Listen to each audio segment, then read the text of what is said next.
शिवशक्त्या युक्तो यदि भवति शक्तः प्रभवितुम् न चेदेवं देवो न खलु कुशलः स्पन्दितुमपि अतस्त्वामाराध्याम् हरिहरविरिञ्चादिभिरपि प्रणन्तुं स्तोतुं वा कथमकृतपुण्यः प्रभवति तनीयां सम्पांसुं तव चरणपङ्केरुहभवम् विरिञ्चिः सञ्चिन्वन् विरचयति लोकानविकलम् वहत्येनं शौरिः कथमपि सहस्रेण शिरसाम् हरः संक्षुभ्यैनं भजति भसितोद्धूलनविधिम् अविद्यानामन्तस्तिमिरमिहिरद्वीपनगरी जडानां चैतन्यस्तबकमकरन्ध्रश्रुतिझरी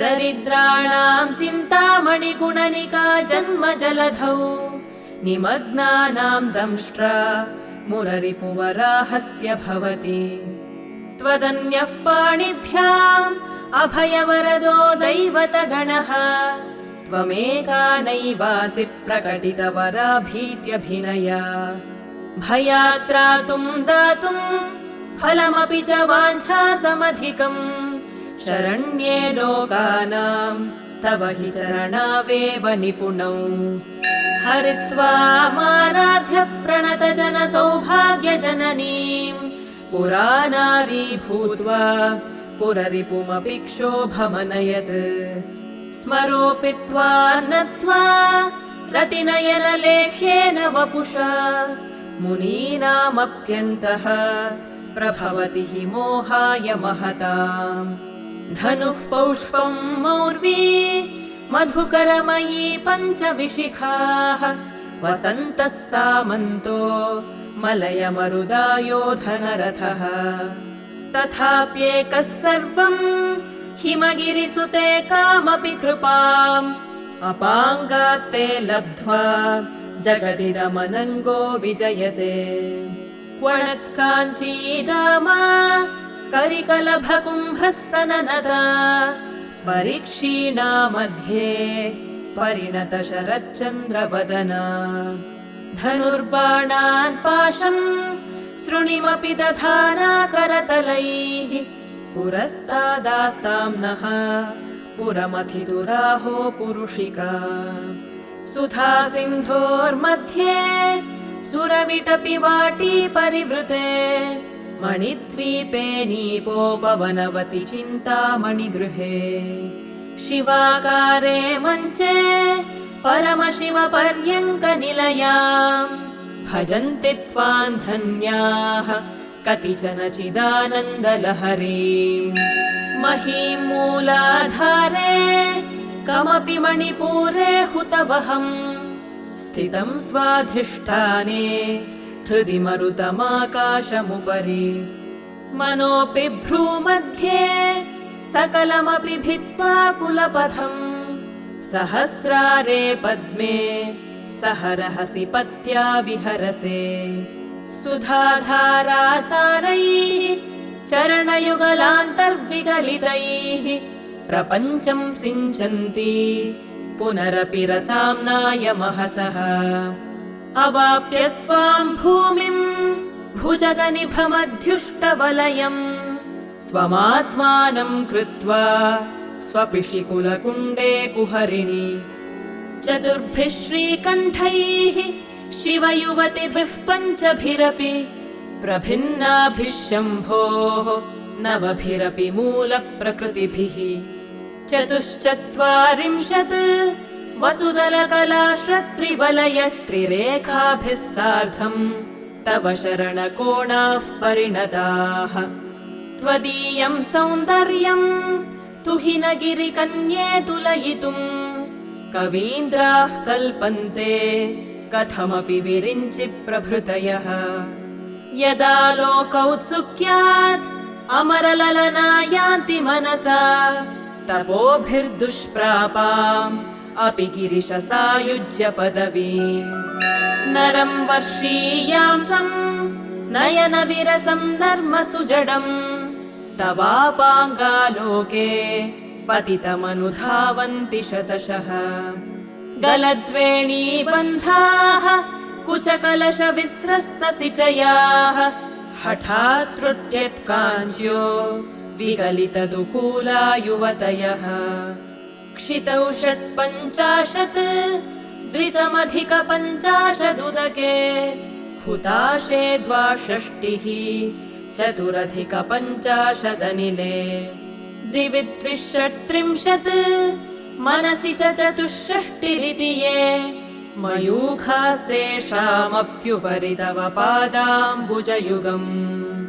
शरज्योत्स्ना शुद्धाम् शशियुतजटाजूटमकुटाम् वरत्रासत्राणस्फटिकघटिका पुस्तककराम् सकृन्नत्वा नत्वा कथमिव सताम् सन्निदधते मधुक्षीरद्राक्षा मधुरीणाः फणितयः कवीन्द्राणाम् चेतः कमलवनबालातपरुचिम् भजन्ते ये सन्तः कतिचिदरुणामेव भवति विरिञ्चि प्रेयस्याः तरुणतरशृङ्गारलहरी गभीराभिर्वाग्भिः विदधति सताम् रञ्जनममी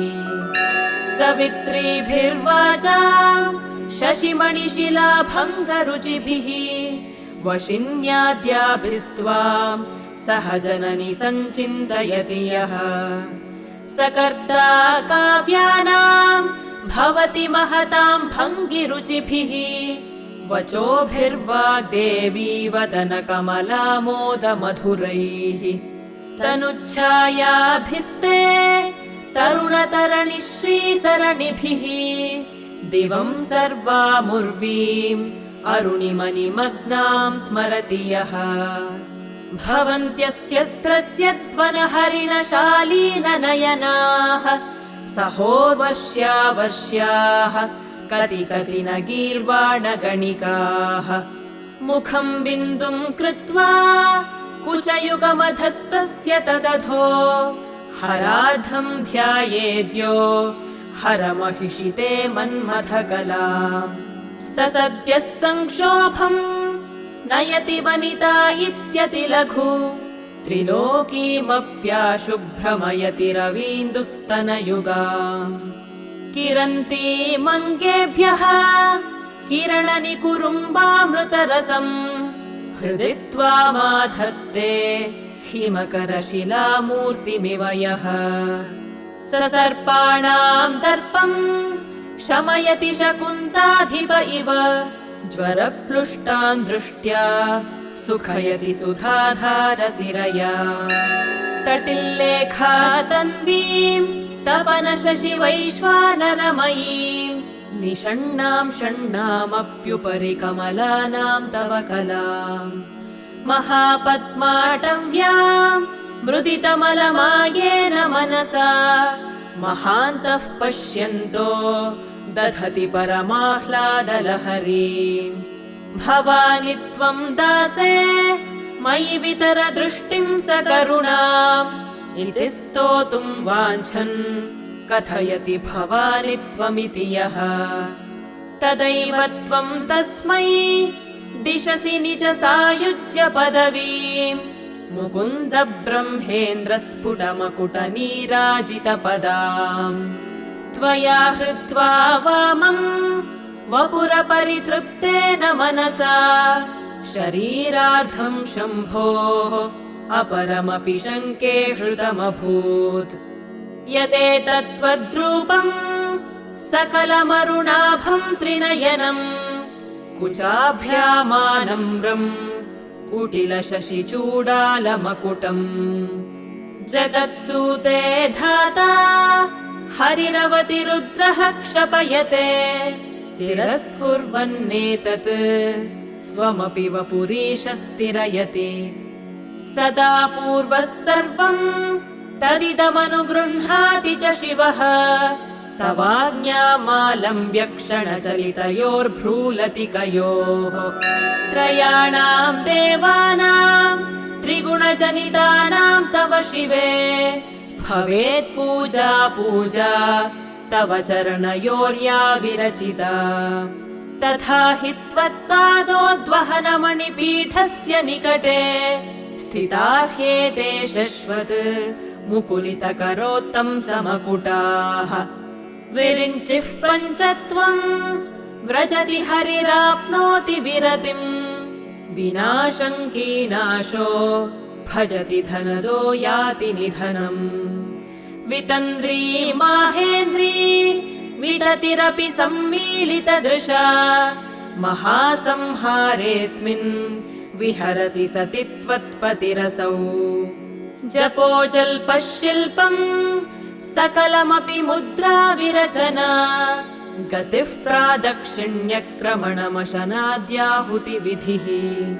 प्रणामः संवेशः सुखमखिलमात्मार्पणदृशा। सपर्यापर्यायः तव भवतु यन्मे विलसितम्। सुधामप्यास्वाद्य प्रतिभयजरा मृत्युहरिणीम्। विपद्यन्ते विश्वे विधिशतमखाद्यादिविशदः। करालं यत्क्ष्वेलम् कबलितवतः कालकलना। न शम्भोस्तन्मूलम् तव जननि ताटङ्कमहिमा। किरीटं वैरिञ्चम् परिहर पुरः कैटभभिदः। कठोरे कोटीरे स्खलसि च हि जम्भारिमकुटम्। प्रणम्रे श्वेतेषु प्रसभमुपयातस्य भवनम्। भवस्याभ्युत्थाने तव परिजनोक्तिर्विजयते।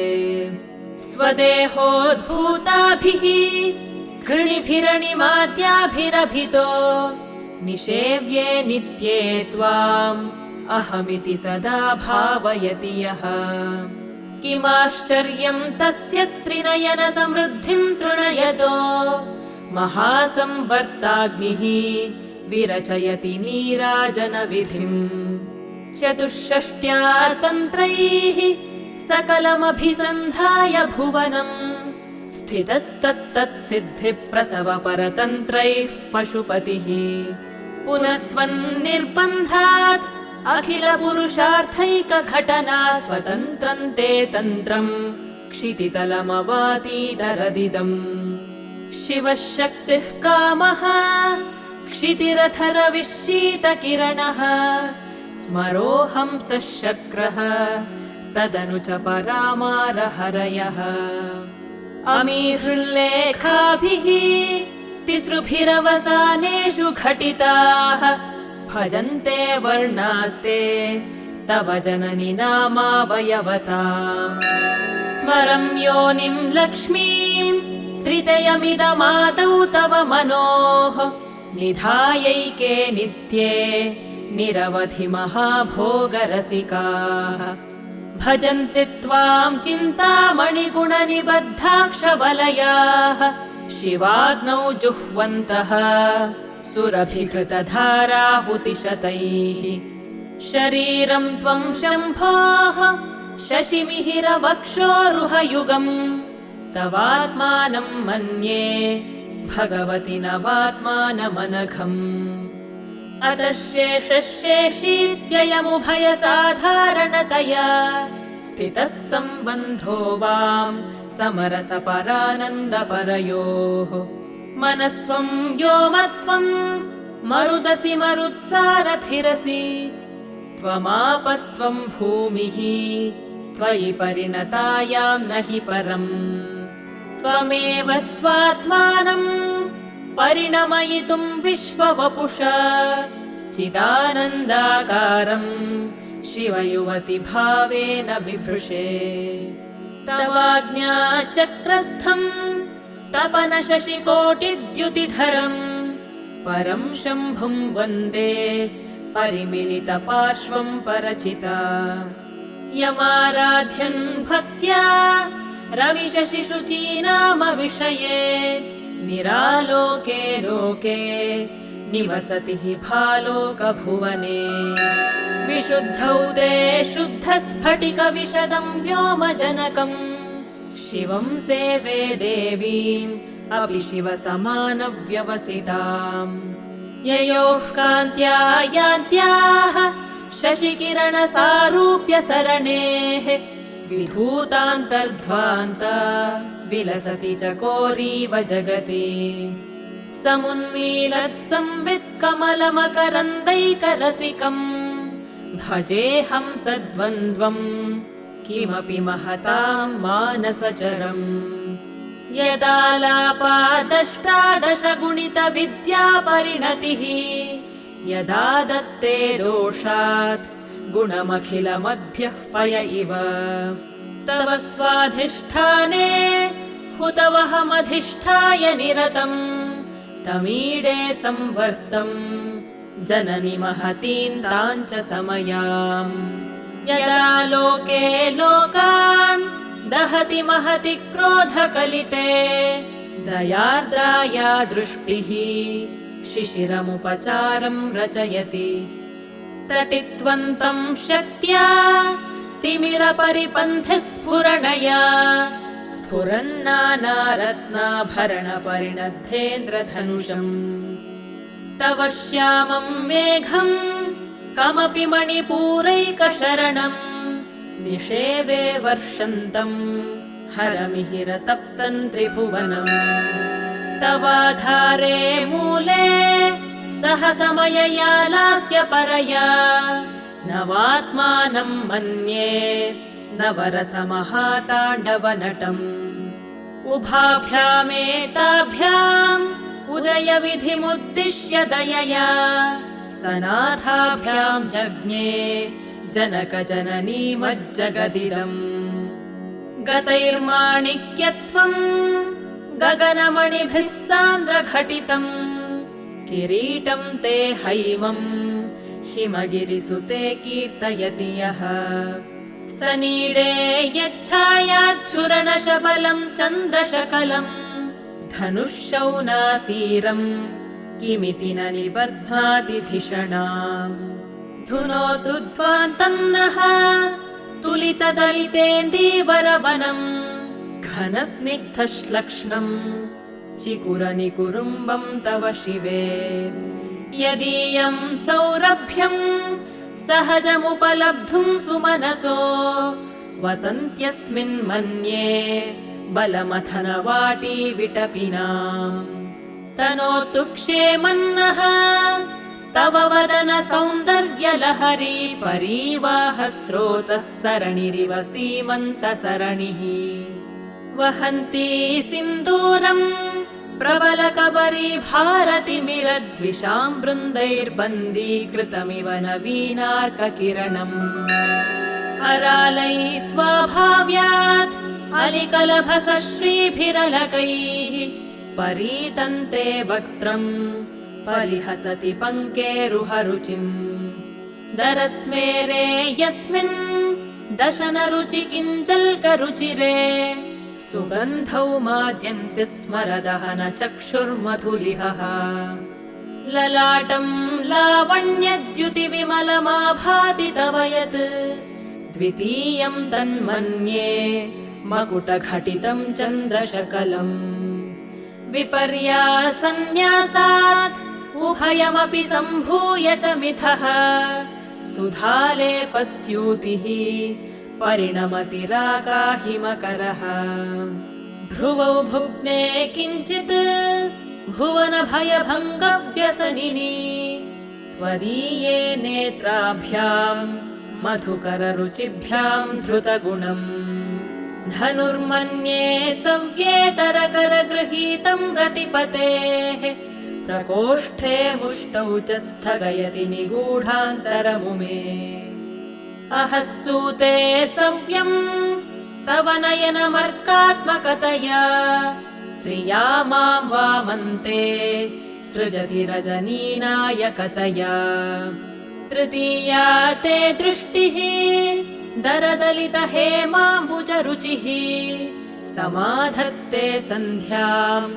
दिवसनिशयोरन्तरचरे विशाला कल्याणी स्फुटरुचिरयोध्या कुवलयैः कृपाधारा किमपि मधुरा भोगवतिका अवन्ती दृष्टिस्ते बहुनगरविस्तारविजया ध्रुवं तत्तन्नामव्यवहरणयोग्या विजयते कवीनां सन्दर्भस्तबकमकरन्दैकरसिकम् कटाक्षव्याक्षेपभ्रमरकलभौ कर्णयुगलम् अमुञ्चन्तौ दृष्ट्वा तव नवरसास्वादतरलौ असूया संसर्गात् अलिकनयनं किञ्चिदरुणम् शिवे शृङ्गारार्द्रा तदितरजने कुत्सनपरा सरोषा गङ्गायाम् गिरिशचरिते विस्मयवती हराहिभ्यो भीता सरसिरुह सौभाग्यजयिनी सखीषु स्मेराते मयि जननि दृष्टिः सकरुणा गते कर्णाभ्यर्णम् गरुत इव पक्ष्माणि दधति पुराम्भेतुश्चित्तप्रशमरसविद्रावणफले इमे नेत्रे गोत्राधरपतिकुलोत्तं सकलिके तवाकर्णाकृष्टस्मरशरविलासं कलयतः विभक्तत्रैवर्ण्यम् व्यतिकरितलीलाञ्जनतया विभाति त्वन्नेत्रत्रितयमिदमीशानदयिते पुनः स्रष्टुं देवान् द्रुहिण हरिरुद्रानुपरतान् रजः सत्त्वं बिभ्रत् तम इति गुणानां त्रयमिव पवित्रीकर्तुं नः पशुपतिपराधीनहृदये दयामित्रैर्नेत्रैः अरुणधवलः श्यामरुचिभिः न दस्योणो गङ्गा तव न तनयेति ध्रुवममुम् त्रयाणां तीर्थानाम् उपनयसि सम्भेदमनघम् निमेषोन्मेषाभ्याम् प्रलयमुदयं याति जगति तवेत्याहुः सन्तो धरणिधर राजन्यतनये त्वदुन्मेषाज्जातम् जगदिदमशेषं प्रलयतः परित्रातुं शङ्के परिहृतनिमेषास्तव दृशः तवापर्णे कर्णे जपनयनपैशून्यचकिता निलीयन्ते तोये नियतमनिमेषाः शफरिकाः इयं च श्रीर्बद्धच्छदपुटकवाटङ्कुवलयम् जहाति प्रत्यूषे निशि च विघटय्य प्रविशति दृशाद्राघीयस्य दरदरितनीलोत्पलरुचा दवीयां संदीनम् स्नपय कृपया मामपि शिवे अनेनायन् धन्यो भवति न च ते हानिर्यता वने वा हर्म्ये वा समकरनिपातो हिमकरः अरालन्ते पालीयुगलमकराजन्यतनये न केशामाधत्ते कुसुमशरकोदण्डकुतुकम् तिरश्चीनो यत्र श्रवणपथमुल्लङ्घ्य विलसन् अपाङ्गव्यासङ्गो दिशति शरसन्धानधिषणाम् स्फुरद्गण्डा भोगप्रतिफलितताटङ्कयुगलम् चतुश्चक्रम् मन्ये तव मुखमिदं मन्मथरथम् यमारुह्य दृह्यत्यवनिरथमर्केन्दुचरणम् महावीरो मारः प्रमथपतये सज्जितवते सरस्वत्याः सूक्तीः अमृतलहरी कौशलहरीः पिबन्त्याः शर्वाणि श्रवणचुलुकाभ्यामविरलम् चमत्कारश्लाघाचलितशिरसः कुण्डलगणो झणत्कारैस्तारैः प्रतिवचनमाचष्ट इव ते असौ नासा वंशः तुहिनगिरिवंशध्वजपटि त्वदीयो नेदीयः फलतु फलमस्माकमुचितम्। वहत्यन्तर्मुक्ताः शिशिरकरनिःश्वासगलितम् समृद्ध्या यत्तासाम् बहिरपि च मुक्ता मणिधरः। प्रकृत्या रक्तायाः तव सुदति दन्तच्छदरुचेः प्रवक्ष्ये सादृश्यम् जनयतु फलम् विद्रुमलता। न बिम्बम् तद्बिम्ब प्रतिफलन रागादरुणितम् तुलामध्यारोढुम् कथमिव विलज्जेत कलया।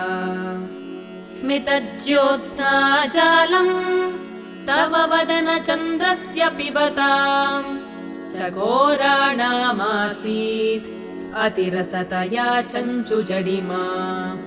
अतस्ते शीतांशोः अमृतलहरीमाम्लरुचयः पिबन्ति स्वच्छन्दम् निशि निशि भृशम् काञ्जिकधिया। अविश्रान्तम् पत्युः गुणगणकथाम्रेडन जपा जपा पुष्पच्छाया तव जननि जिह्वा जयति सा। यदग्रासीनायाः स्फटिकदृशदच्छच्छविमयी सरस्वत्या मूर्तिः परिणमति माणिक्यवपुषा। रणे चित्वा दैत्यान् अपहृतशिरस्त्रैः कवचिभिः निवृत्तैश्चण्डांश त्रिपुरहर निर्माल्य विमुखैः। विशाखेन्द्रोपेन्द्रैः शशिविशदकर्पूरशकला विलीयन्ते मातः तव वदनताम्बूलकबलाः। विपञ्च्या गायन्ति विविधमपदानम् पशुपतेः त्वयारब्धे वक्तुम् चलितशिरसा साधुवचने। तदीयैर्माधुर्यैः अपलपिततन्त्रीकलरवाम् निजाम् वीणाम् वाणी निचुलयति चोलेन निभृतम्। कराग्रेण स्पृष्टम् तुहिनगिरिणा वत्सलतया गिरीशेनोदस्तम् मुहुरधरपालाकुलतया। करग्राह्यम् शम्भोः मुखमुकुरवृन्तम् गिरिसुते कथङ्कारम् ब्रूमः तव चुबुकमौपम्यरहितम्। भुजाश्लेषा नित्यम् पुरदमयितुः कण्टकवती तव ग्रीवा धत्ते मुखकमलनालश्रियमियम्। स्वतश्वेता काला गरुबहुलजम्बालमलिना मृणालीलालित्यम् वहति यदधोहारलतिका। गले रेखास्तिस्रो गदिगमकगीतैकनिपुणे विवाहव्यानध्वप्रगुणगुणसङ्ख्या प्रतिभुवः। विराजन्ते नानाविधमधुररागाकरभुवाम् त्रयाणाम् ग्रामाणाम् स्थितिनियमसीमान इव ते। मृणाली मृद्वीनाम् तव भुजलतानाम् चतसृणाम् चतुर्भिः सौन्दर्यम् सरसिज भवस्तौति वदनैः। नखेभ्यः सन्त्रस्यन् प्रथममथनादन्धकरिपोः चतुर्णाम् शीर्षाणाम् सममभयहस्तार्पणधिया। नखानामुद्योतैः नवनलिनरागम् विहसताम् कराणान्ते कान्तिम् कथय कथयामः कथमुमे। कयाचिद्वा साम्यम् भजतु कलया हन्तकमलम् यदि क्रीडल्लक्ष्मीचरणतललाक्षारसचणम्। समन्दे विस्कन्दद्विपवदनपीतम् स्तनयुगम् तवेदम् नः खेदम् हरतु सततम् प्रस्नुतमुखम्। यदालोक्याशङ्काकुलितहृदयो हासजनकः स्वकुम्भौ हेरम्बः परिमृशति हस्तेन झटिति अमूते वक्षोजौ अमृतरसमाणिक्यकुतुपौ न सन्देहस्पन्दो न गपति पताके मनसि नः पिबन्तौ तौ यस्मात् अविदितवधूसङ्गरसिकौ कुमारावद्यापि द्विरदवदनक्रौञ्चदलनौ वहत्यम्बस्तम्बे रमदनुजकुम्भप्रकृतिभिः समारब्धा मुक्ता मणिभिरमलां हारलतिकाम् कुचा भोगो बिम्बाधररुचिभिरन्तः शबलिताम् प्रतापव्यामिश्राम् पुरदमयितुः कीर्तिमिव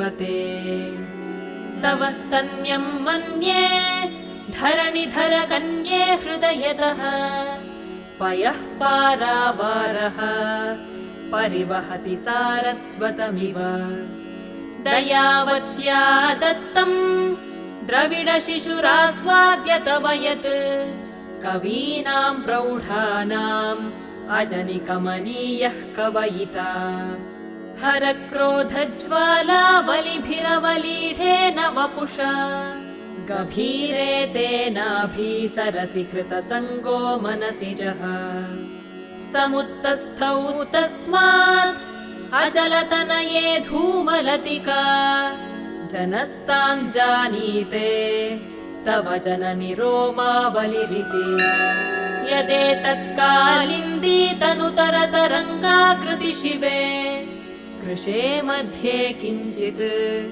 जननि तव यद्भाति सुधियाम् विमर्दादन्योन्यम् कुचकलशयोरन्तरगतम् तनूभूतम् व्योम प्रविशदि वनाभिम् कुहरिणीम् स्थिरो गङ्गावर्तः स्तनमुकुलरोमावलिलता कलावालम् कुण्डम् कुसुमशरतेजोहुतभुजः रतेर्लीलागारम् किमपि तव नाभिर्गिरिसुते बिलद्वारम् सिद्धेः गिरिशनयनानाम् विजयते निसर्गक्षीणस्य स्तनतटभरेण क्लमजुषो न मन्मूर्तेर्नारीतिलकशनकैस्तृट्यत इव चिरन्ते मध्यस्य त्रुटिततटिनीतीरतरुणा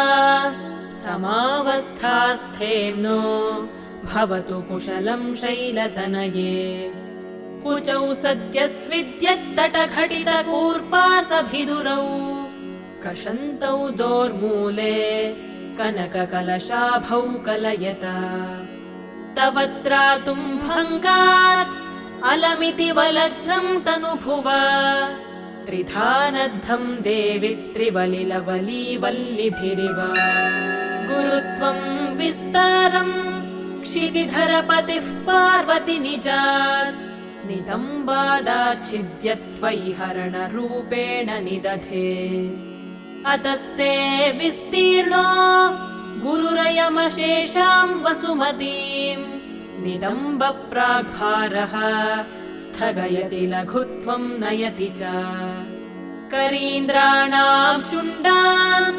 कनककदलीकाण्डपटलीम् उभाभ्यामूरुभ्याम् उभयमपि निर्जित्य भवति सुवृत्ताभ्याम् पत्युः प्रणति कठिनाभ्याम् गिरिसुते विधिग्ने जानुभ्याम् विबुधकरिकुम्भद्वयमसि पराजेतुम् रुद्रम् द्विगुणशरगर्भौ गिरिसुते निषङ्गौ जङ्घेते विषमविशिखो बाढमकृता यदग्रे दृश्यन्ते दशशरफलाः पादयुगली नखाग्रच्छद्मानः सुरमकुटशाणैकनिशिताः श्रुतीनाम् मूर्धानो दधति तव यौशेखरतया ममाप्येतौ मातः शिरसि दयया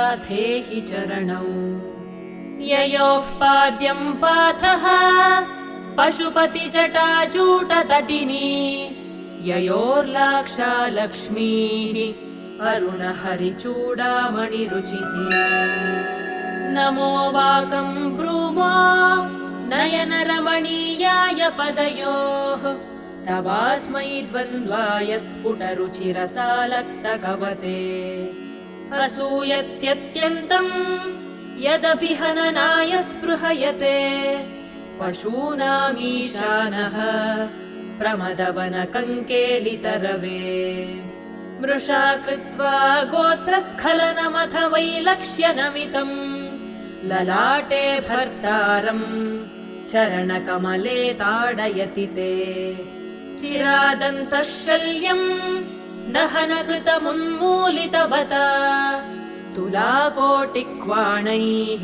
किलिकिलितमीशानरिपुणा हिमानी हन्तव्यम् हिमगिरिनिवासैकचतुरौ निशायाम् निद्राणम् निशिचरमभागे च विशदौ वरम् लक्ष्मीपात्रम् श्रियमतिसृजन्तौ समयिनाम् सरोजम् त्वत्पादौ जननि जयतश्चित्रमिह किम् पदम् ते कीर्तीनाम् प्रपदमपदम् देवि विपदाम् कथम् नीतम् सद्भिः कठिनकमठीकर्परतुलाम् कथम् वा बाहुभ्याम् उपयमनकाले पुरभिदा यदादाय न्यस्तम् दृशदिदयमानेन मनसा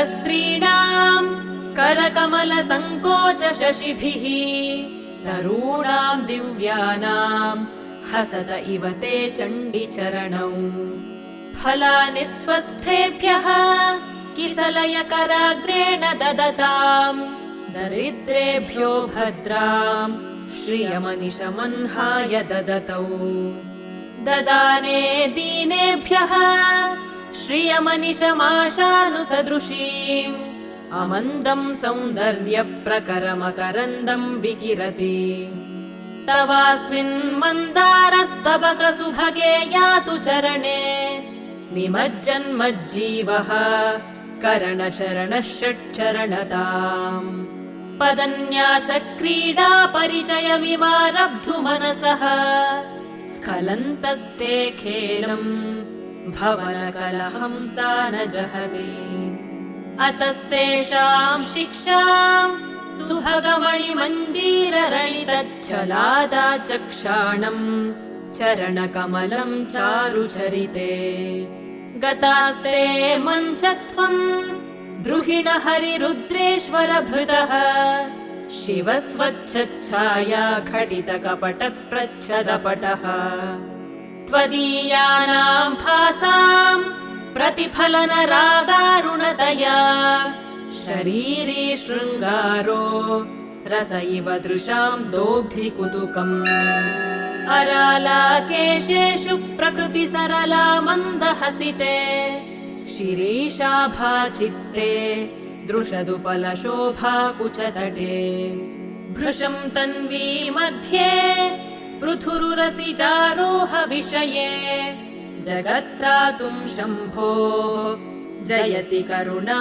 काचिदरुणा कलङ्कः कस्तूरी रजनिकरबिम्बम् जलमयम् कलाभिः कर्पूरैः मरकतकरण्डन्निबिडितम् अतस्त्वद्भोगेन प्रतिदिनमिदम् रिक्तकुहरम् विधिर्भूयो भूयो निबिडयति नूनम् तव कृते पुरारातेरन्तः पुरमसि ततस्त्वच्चरणयोः सपर्या मर्यादा तरलकरणा नाम सुलभा तथा ह्येते नीताः शतमखमुखाः सिद्धिमतुलाम् तव द्वारोपान्तस्थितिभिरणिमाद्याभिरमराः कलत्रम् वैधात्रम् कति कति भजन्ते न कवयः श्रियो देव्याः को वा न भवति पतिः कैरपि धनैः महादेवम् हित्वा तव सति सती नाम चरमे कुचाभ्यामासङ्गः कुरवकतरोरप्यसुलभः गिरामाहुर्देवीम् द्रुहिणगृहिणीमागमविदो हरेः पत्नीम् पद्माम् हरसहचरीमद्रितनयाम् तुरीया कापि त्वम् दुरधिगमनिस्सीममहिमा महामाया विश्वम् भ्रमयसि परब्रह्म महिषि कदा काले मातः कथय कलितालक्तकरसम् पिबेयम् विद्यार्थी तव चरणनिर्णेजनजलम् प्रकृत्या मूकानाम् अपि च कविताकारणतया कदा धत्ते वाणी मुखकमलताम्बूलरसताम् सरस्वत्या लक्ष्म्या विधिहरिसपत्नो विहरते रतेः पातिव्रत्यम् शिथिलयति रम्येण वपुषा चिरञ्जीवन्नेव क्षपितपशुपाशव्यतिकरः परानन्दाभिख्यम् रसयति रसम् त्वद्भजनवान् प्रदीपज्वालाभिः दिवसकरनीराजनविधिः सुधासूतेश्चन्द्रोपलजललवैरर्घ्यरचना स्वकीयैरम्भोभिः सलिलनिधिसौहित्यकरणम् त्वदीयाभिर्वाग्भिः तव जननि वाचाम् स्तुतिरियम् त्वदीयाभिर्वाग्भिः तव जननि वाचाम् स्तुतिरियम् त्वदीयाभिर्वाग्भिः तव जननि वाचाम् स्तुतिरियम्।